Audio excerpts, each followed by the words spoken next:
Cette future maison, c'est une nouvelle vie.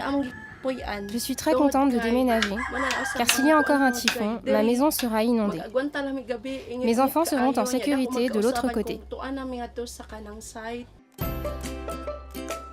Encore quelques semaines, et cette maman philippine qui habite aujourd'hui avec ses 2 enfants dans une maison en bois de 5 mètres carrés va changer de vie.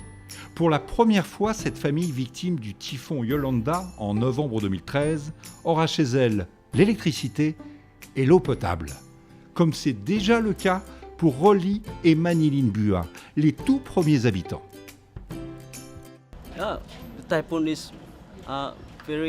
Le typhon a tout détruit. Et grâce aux donateurs, et surtout la France, nous avons une nouvelle maison et notre vie est bien mieux. C'est un peu une nouvelle maison pour une nouvelle vie.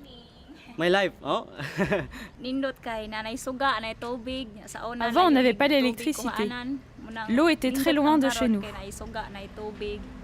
Maintenant, nous avons tout cela dans notre maison. Notre vie est plus simple. Et les enfants sont plus heureux.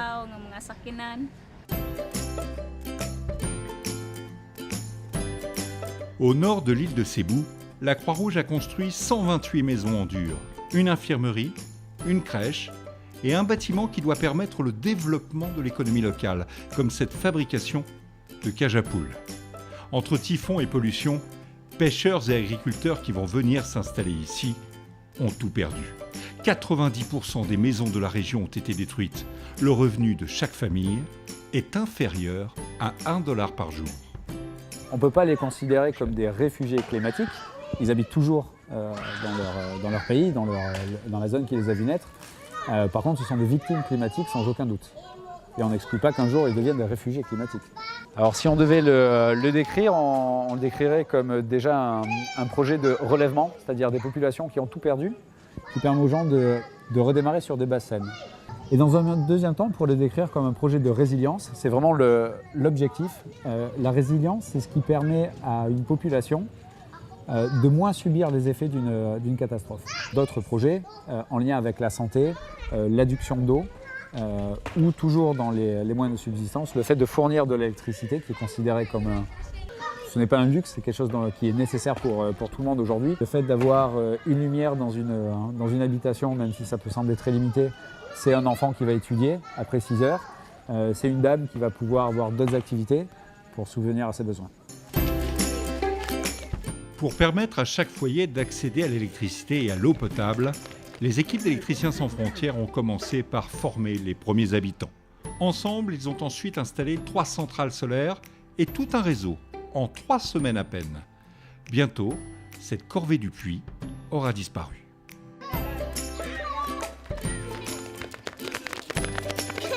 Quand on se promène un peu dans les environs, quand il y a une ampoule par maison, c'est déjà beaucoup. Donc là, le fait d'avoir une maison déjà, ensuite la possibilité d'avoir plusieurs éclairages était quelque chose qui était un peu inespéré pour eux. Alors au départ du projet, avec la Croix-Rouge, on avait envisagé la solution de mettre des réfrigérateurs dans chaque maison, mais on arrivait à un dimensionnement de batterie qui était trop important. Et donc on est revenu en arrière et ce qu'on a prévu par contre, c'est l'installation au niveau du livelihood de 2 frigos communs qui permettent donc éventuellement aux résidents de stocker ce qu'ils ont besoin de stocker de façon collective. Ce quartier bâti à l'endroit où se dressaient 800 manguiers anéantis par le typhon va voir 500 enfants courir dans ces rues. Un toit enfin au-dessus de leur tête, leurs parents auront la possibilité de leur construire un avenir. C'est une goutte d'eau, mais c'est vraiment important de pouvoir apporter cette goutte d'eau et c'est gratifiant.